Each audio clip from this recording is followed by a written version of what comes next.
Hello, my dear students. Good morning and जय Shri Krishna. Once more welcome to SSV Academy branch Neemuch. एक बार फिर से आप सभी का इस संस्था में स्वागत है. BSc third year paper first physics में यूनिट सेकंड चल रही है. यूनिट सेकंड का 8वां लेक्चर है. डियर स्टूडेंट्स, आज अपन एक बहुत ही IMP क्वेश्चन और बहुत ही शॉर्ट क्वेश्चन पढ़ने जा रहे हैं और बहुत इंपॉर्टेंट है. ये आपके एग्जाम में आ सकता है. अब देखिए क्वेश्चन किस प्रकार से है. What is meant by zero point energy, यानी शून्य बिंदु ऊर्जा क्या है, इसको समझाना है. यानी zero point energy. Is that clear? शून्य बिंदु ऊर्जा. एक बार फिर बता रहा हूं मैं, ये क्वेश्चन बहुत ही IMP है, 4 मार्क्स के अंतर्गत आता है और आपको ये कंप्लीट करना है. स्टार्ट करते हैं. क्या होता है जीरो पॉइंट एनर्जी? सरल आवर्ती दोलित्र की मूल अवस्था में ऊर्जा को शून्य बिंदु ऊर्जा कहते हैं और इसका मान शून्य नहीं होता है बल्कि क्या होता है 1/2 h न्यू होता है. ये इसकी डेफिनेशन हो गई. इंग्लिश में किस प्रकार से होगा?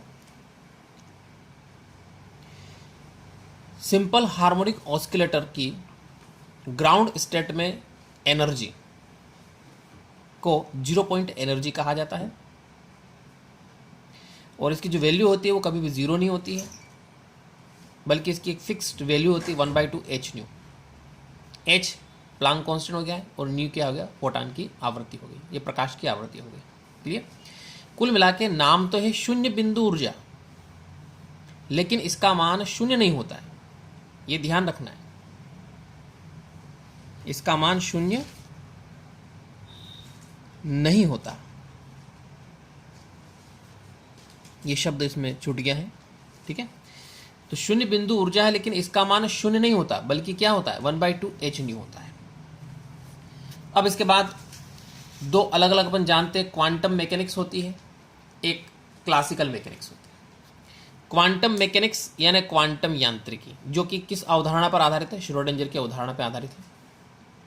तो इस क्वांटम यांत्रिकी के अनुसार सरल आवर्ती दोलित्र की जो ऊर्जा होती है वो क्या होती है? En = n+1/2 h new.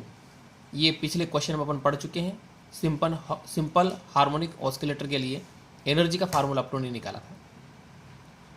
तो क्वांटम यांत्रिकी के अनुसार ऐसा होता है. अब अपन ग्राउंड स्टेट की निकालते हैं. ग्राउंड स्टेट मतलब मूल अवस्था. मूल अवस्था के लिए n = 0 लिख दिया. देखो इसमें n = 0 अर्थात मूल अवस्था में ऊर्जा. इसमें n की जगह 0 लिख देंगे दोनों तरफ. तो E0 = 0 + 1/2 h न्यू. 0 छोड़ दो तो क्या आ गया? 1/2 h न्यू आ गया. ये ग्राउंड स्टेट की एनर्जी निकल गई, मूल अवस्था की ऊर्जा निकल गई. अब इसका मान 0 नहीं आ रहा है. ठीक, अब ये किसके अकॉर्डिंग पढ़ा आप लोगों ने? क्वांटम यांत्रिकी, इसके अकॉर्डिंग पढ़ा है. अब इसके बाद अपन क्लासिकल मैकेनिक्स की बात करते हैं.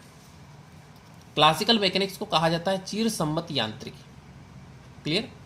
और ये किस अवधारणा पर आधारित है? प्लांक के क्वांटम थ्योरी पर आधारित है. प्लांक के क्वांटम सिद्धांत पर आधारित है. अब प्लांक के अनुसार किसी फोटोन की ऊर्जा का फार्मूला ये होता है En, n बेस में लिखा है, = n h न्यू. ये फार्मूला होता है. n = नंबर ऑफ फोटॉन्स या नंबर ऑफ एनर्जी लेवल्स. अब यहाँ पर अपन क्या करते हैं? n = 0 रखते हैं इसमें, यानी ग्राउंड स्टेट में निकालते हैं. तो n = 0 अर्थात मूल अवस्था में ऊर्जा निकालेंगे तो n की जगह 0 लिख दिया अपन ने. 0 और 0 × h न्यू. 0 से मल्टीप्लाई करेंगे तो पूरा क्या हो गया? 0 हो गया. अब देखो दोनों में क्या डिफरेंस आ रहा है, फर्स्ट और सेकेंड में.